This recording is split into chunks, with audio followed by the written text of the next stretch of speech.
Bonjour Félix. Bonjour Colin. Alors on va aborder un sujet qui nous tient à cœur, à savoir que on constate parfois des dérives actuellement par rapport à l'éthique ou aux valeurs du sport du swimrun. Notamment je pense à l'agressivité dans l'eau au départ. Souvent on a eu des échos comme quoi les swimrunners des fois pouvaient se prendre des coups de plaquettes et ça c'est vraiment Alors là, c'est pas que des échos. Moi, j'ai reçu des coups de plaquettes dans certaines épreuves où on voit des athlètes arriver qui n'ont pas compris l'esprit en fait du swimrun. On est en binôme, en collaboration. Si on se touche dans l'eau, parce que ça peut arriver entre deux vagues, où on va à la même direction, où tu vas un petit peu plus à gauche, je vais un petit peu plus à droite et on se percute, automatiquement on se sépare et c'est une erreur. Alors que là, on voit carrément des gens se bousculer, comme dans un départ de triathlon. Ça n'a pas lieu d'être, c'est la collaboration.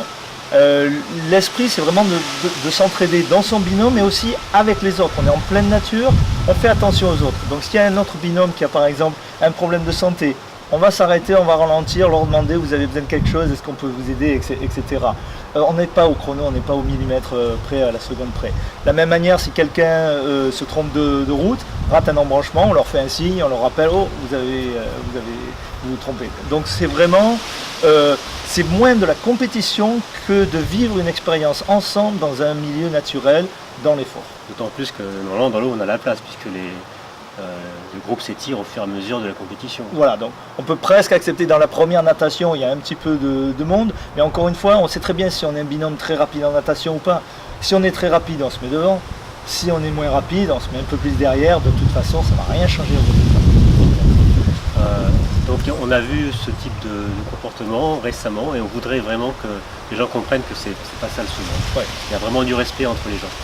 Après, on avait la partie où quand on est tenté on va dire, de couper les trajectoires, on peut se tromper aussi. Voilà. Alors, pour moi, il y a deux situations différentes. Il y en a une où on décide de couper. Pour moi, c'est tout simplement la tricherie. Il n'y a aucune excuse là-dessus.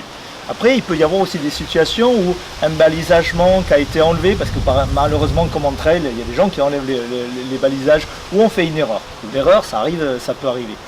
Moi, ça m'est arrivé une fois au Mille Lacs, où un panneau avait été enlevé, tout un groupe s'est un peu perdu. Pour faire une histoire longue courte, je me suis retrouvé avec mon binôme à couper un peu le parcours. Il se trouve que Mats Skoll, l'un des deux organisateurs de l'Otilo, était là. Je suis immédiatement allé le voir. Je lui ai dit voilà Mats, je suis arrivé par là, je ne sais pas trop comment.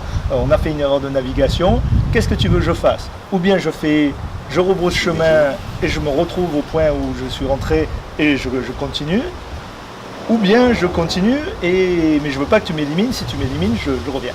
Il m'a dit bon ok fixe, tu continues, je te mettrai une pénalité. J'accepte sa décision de directeur de course et il m'a mis une pénalité qui était justifiée parce que j'ai fait une erreur. Il y a aussi des petites incivilités, par exemple le chasuble, normalement on doit le porter, on ne doit pas le mettre dans l'intérieur d'un combi pour aller plus vite.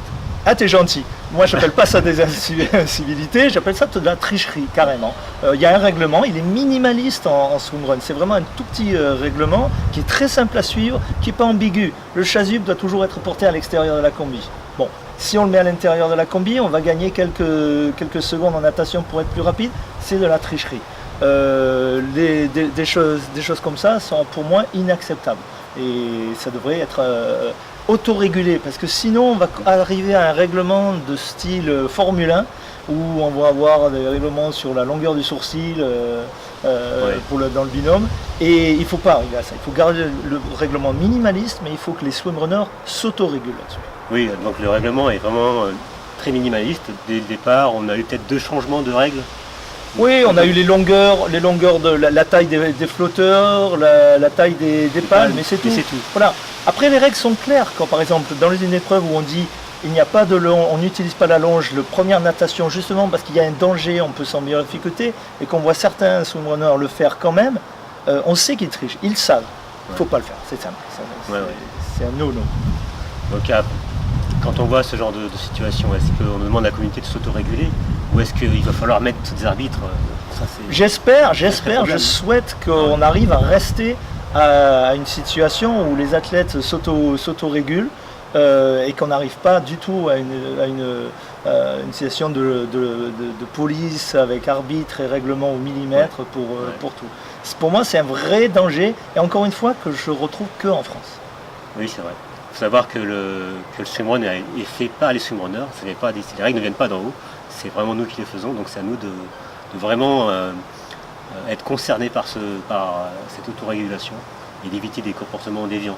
Tout à fait, oui. Ça on peut dire que c'est un comportement déviant. Merci Fix. Merci Colin.